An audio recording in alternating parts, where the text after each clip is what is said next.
मुख्यमंत्री उपमुख्यमंत्री अजितदादा पवार वारंवार म्हणतात की शासनाच्या तिजोरीमध्ये खडखडाट आहे आणि काचही सोंग करता येतं पण पैशाचं सोंग करता येत नाही।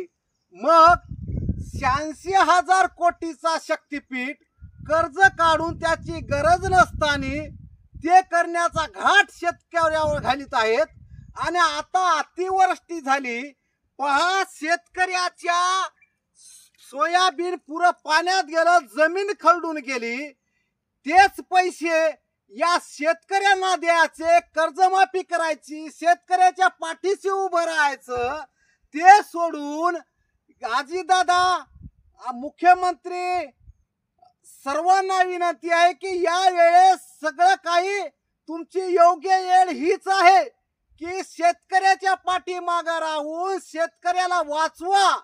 हात जोडून विनंती आहे, शेतकरी पाण्यानं सर्व उद्ध्वस्त झालाय। शक्तीपीठ करण्याची काही एक गरज नाही, आता गरज आहे फक्त शेतकऱ्यांना भरपाई त्यांचं नुकसान कर्जमाफी हीच करावी। या शेतकऱ्याच्या वतीनं या सरकारला विनंती करतो, शेतकऱ्याच्या पाठीमागे उभं राहा मायबाप सरकार।